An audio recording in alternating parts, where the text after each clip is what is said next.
Moving on now to our newsmaker on the buck stops here tonight. Well, today was the day for President Barack Obama to bid a final farewell in a speech that was watched by the entire world, passionate and at times emotional.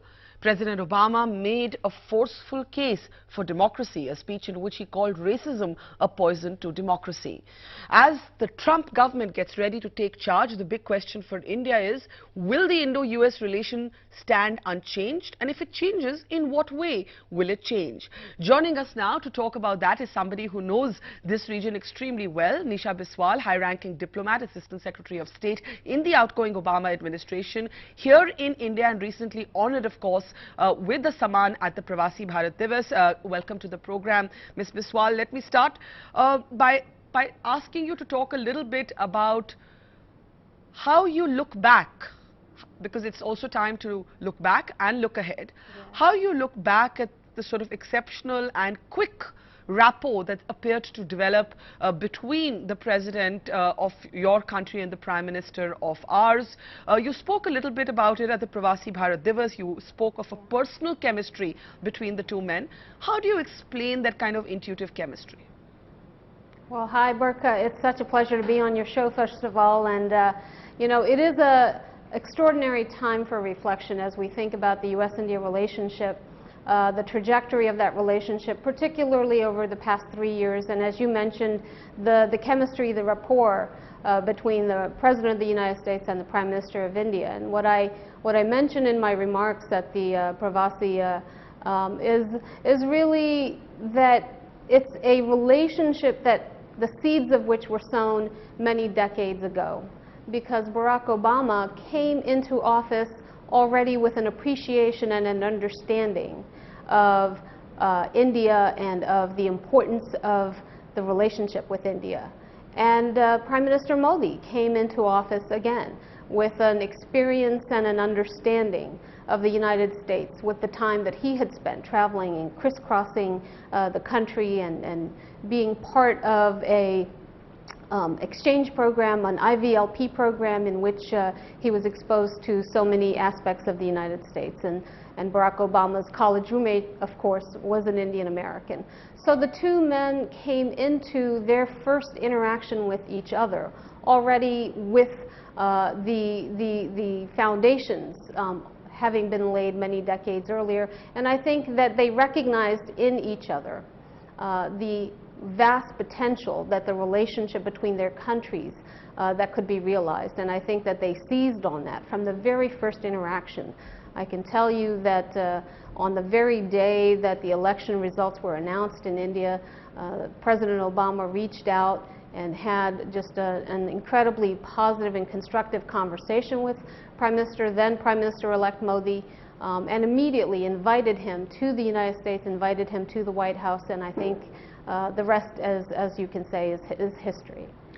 Would you say that the Indo-US relationship has transcended personalities? Because personal chemistry does matter. President Obama did have a good relationship with our previous Prime Minister, Dr. Manmohan Singh, whom he sometimes characterized as a guru to him on economic matters. Now there's a new president incoming in the United States of America. A lot of Indians would wonder at this point, is this a relation that transcends personalities and who's in either office, or could it change dramatically? Well, I think it's both. I think the fundamentals of the relationship are between our two countries, are between our two societies and our peoples. And those fundamentals remain very sound and very strong. We have a convergence of ideals, of values, and a convergence of goals and objectives of the world that we want to see. So that, I think, will continue to propel us towards ever greater partnership and strengthening collaboration. But personalities also matter. Personal chemistry also matters. And particularly, you know, as the saying goes, relations between nations is fundamentally relations between individuals. Mm-hmm. And so I am confident that as the institutional relationships between our two countries continue to grow stronger, that there will also be opportunity for the leaders to be able to develop a personal relationship and appreciation for each other as individuals, which will hopefully add to and strengthen the dynamic. When you look back at the relationship, what do you believe was achieved in concrete terms? The cynics sometimes say that, you know, a lot of it was atmospherics, that trade did not progress at the volume it should have, that the nuclear deal did not get operationalized or commercialized even after all these years, that in India there continues to be a concern about not enough of a clear stand by Washington vis-a-vis Pakistan and terrorism. So these are the questions you will also, and the comments you hear on your trips to India, I'm sure. How do you look back at what strikes you as the biggest achievement and perhaps the one area where you have a regret that, look, we wanted to do this, but we couldn't do it? Sure. Well, look, I think that the last 3 years have been frankly transformative between our two countries, and that not only have we addressed the atmospherics, which quite frankly 3.5 years ago when I came into my position as Assistant Secretary, the atmospherics were not all that good, and there was a sense of failed expectations or unmeeting of the possibilities. And the atmospherics today are extremely robust in terms of the importance each country places on the others and the value that we place on this relationship. But in concrete terms also, I believe that the past 3 years have been frankly transformational. You mentioned the civil nuclear agreement, and I think that in the decade since the civil nuclear agreement was first concluded, we had not been able to move it forward because there were unfinished business with respect to nuclear liability, unfinished business with respect to how we could comply with U.S.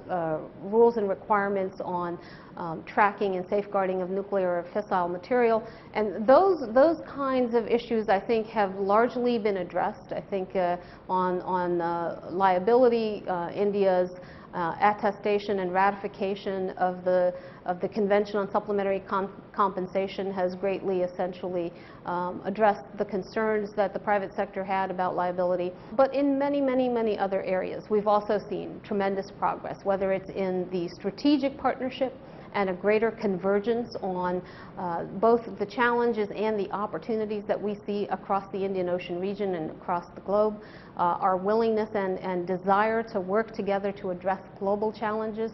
The climate agreement is a stellar and stunning example of how Indian leadership and U.S. leadership and partnership can transform not only relations between our two countries, but can actually create major advancements on the global stage with respect to climate change. Trade is an area where I think, again, we've seen a lot of improvement. 3.5, 4 years ago, I was hearing just an incredible amount of scratchiness in the trade space between our two countries. There are still very solid fundamental issues that need to be addressed, as there are in any trade relationship. But India is the world's fastest growing large economy. India is probably one of the top, if not the top destination for U.S. investment. And I think you saw it Vibrant Gujarat. The level of interest and engagement from American private sector in wanting to expand trade and investment with India. So I'm confident that we are seeing not only the atmospheric improvements in the relationship, but very real concrete terms. The fundamentals of this relationship have been changed. And the security partnership with the signing of the logistics agreement, with the DTTI, again, I think you're seeing more and more cooperation between our two militaries. I'm going to try and break down some of these points one by one. You once said in an interview that you thought Prime Minister Modi was the greatest brand ambassador for India in attracting economic interest, right? Now, Prime Minister has invested a great deal of political capital in what we are calling the demonetization decision here. And I'm curious to know how you think American corporates, American private sector is looking at this disruptive decision. It's caused a great deal of political debate here back home. You have spoken about the need for more economic reforms. The Modi government would argue this is a reform. The opposition here argues otherwise. How do you think the Americans, in particular the private sector, is looking at this decision? I think that the demonetization has a tremendous potential to have a very positive impact over time. we're still waiting to see how this all unfolds. But I think that, you know, creating much more of a digital economy to address issues of the informal economy and bring more and more of the economic activity into the formal economy, to create greater transparency, are all very positive things. And I think there's probably more that needs to be done to then accompany demonetization for India to truly be able to then benefit from that and to be able to kind of usher in a modern age in terms of how economic transactions in India are undertaken, and creating more formal sector and also advancing kind of the revenue streams. What is the one sort of economic reform? I mean, there is an attempted movement on the goods and service tax, and maybe later this year we might see some concretization on it, though it's possibly going to skip its April deadline, as you must have been following.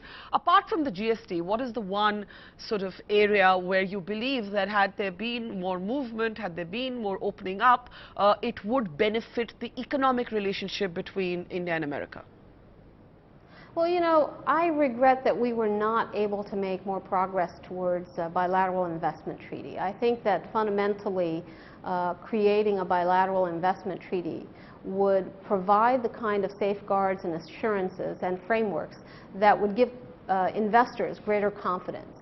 And I know that this is something that the Indian government has been looking at and reassessing, but really being able to move towards a high standard, high value bilateral investment treaty is something that would put our relationship on a path towards much greater trade and investment flows back and forth between our two countries. And I'm hoping that as we look to the next administration and the next team, that we can actually take this up again. Now, you spoke about the climate change, agreements being one of the big achievements of the Indo-US equation.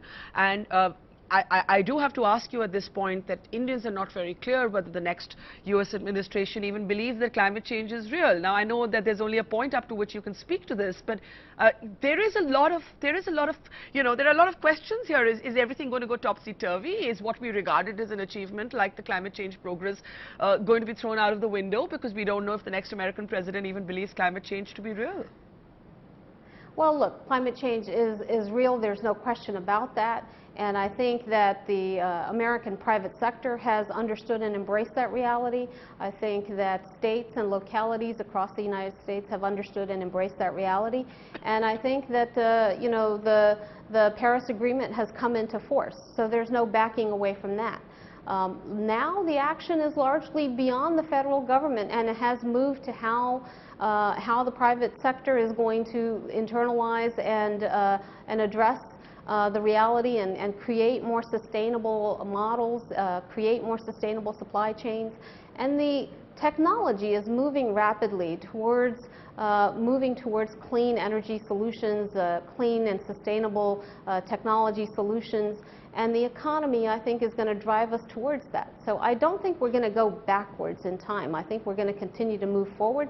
And I'm confident that the United States, at the federal, at the state, and through the private sector, will continue to be a constructive force for moving forward and supporting clean and sustainable growth.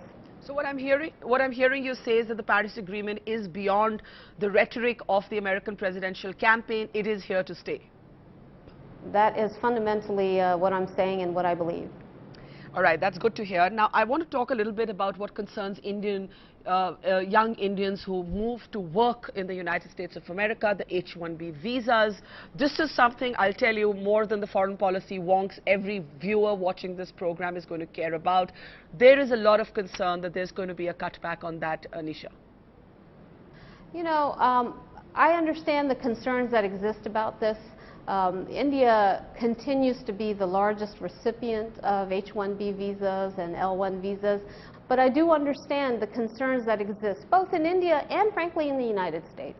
And as we move towards a more connected global economy, as we move towards a workforce that is more mobile, we have to address these issues and address them in ways that make sense in both countries.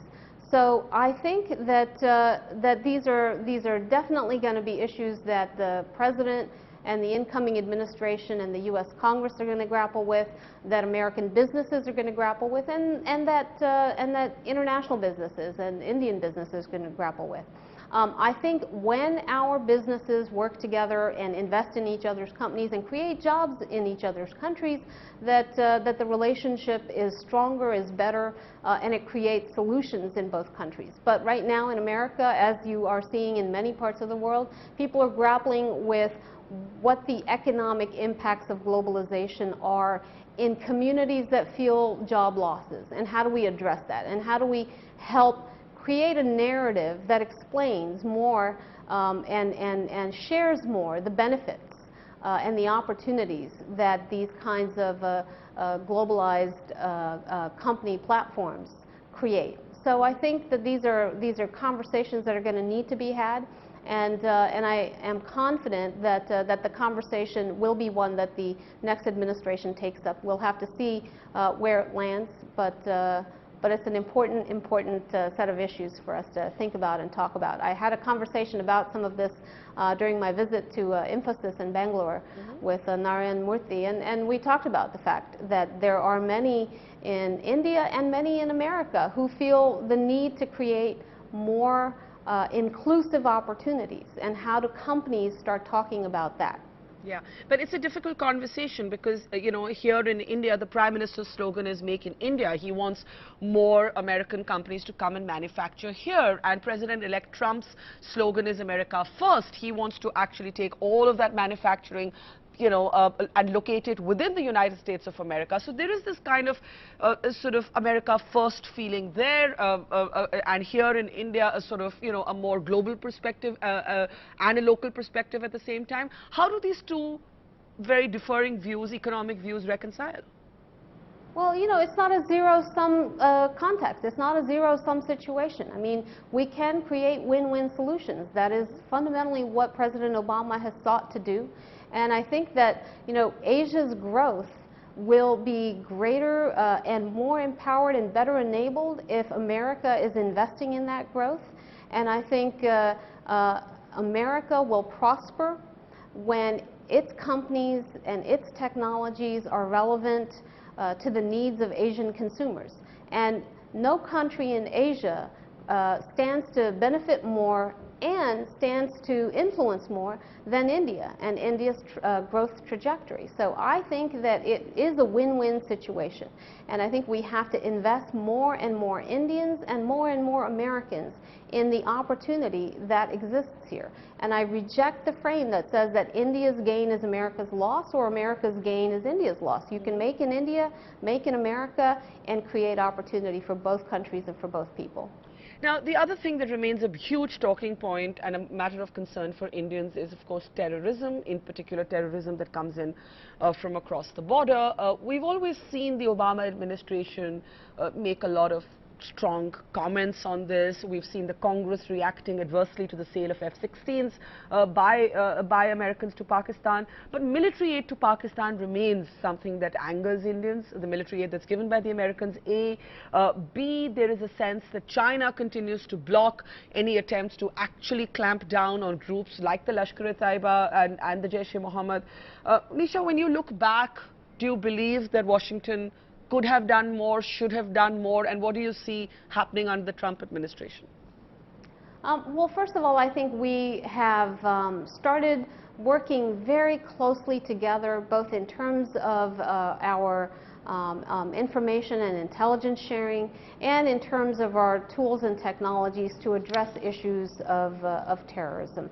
The U.S.-India relationship has certainly grappled with and started looking at how we can cooperate more on terrorism. No country on the planet is immune from terrorist and extremist actions and ideologies, and regional and global networks are pernicious and pose a threat to every country on the planet.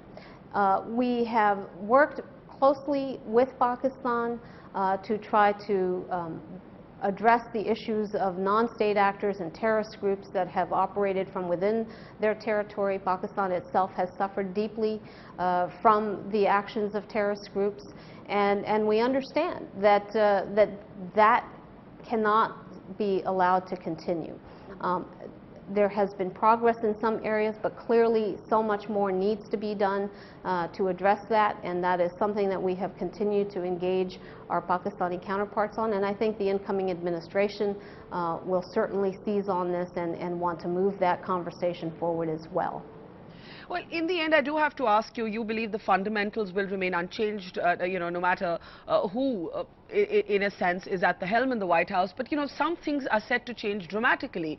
For example, the Russia-US relationship is set to change dramatically. There's a sense that the US-China relationship is set to change dramatically. And all of this is going to have its effect felt here in the region and between Washington and Delhi. Well, we have to see how things unfold, and we have to see where there are new openings and new opportunities, and we have to see where there are changes that that we have to grapple with and that we have to perhaps try to shape and influence. There's certainly a lot of anticipation and a lot of speculation about what will be the policies of the next administration. I think that those are not yet clear even to the members of that next administration, the potential members. I mean, we are in a period of transition. The influences and vectors of influence into an administration are many. They have not yet coalesced into one coherent stream. So you hear a lot of different things coming out of different elements of the next administration, and from Capitol Hill, from the Senate, from the House, from the military. All of that needs to converge through a policy process, an interagency process that then can give more clarity. And I think it's going to be nuanced. I think it's going to be complex. And like I said, I think that there will be areas of opportunity to kind of rethink and reimagine the ways that we are engaging, and there will be areas that undoubtedly many will have a different perspective and a different point of view, and we have a system of checks and balances to influence those as well. So it'll be interesting to see how all of this unfolds in the coming months. Well, as the Chinese would say, we live in interesting times, and I was smiling to myself and thinking we might discover some changes from the next president's Twitter accounts at 3 in the morning, but I know you can't say much more about that, can you, Nisha? Well, all I can say is I think we will all be looking with great interest at all the different ways of communication that the next team employs. That is diplomatically said, as is your job. Nisha Biswal, a pleasure to have you on the Buck Stops here today. It was wonderful to see you again, Sarkar.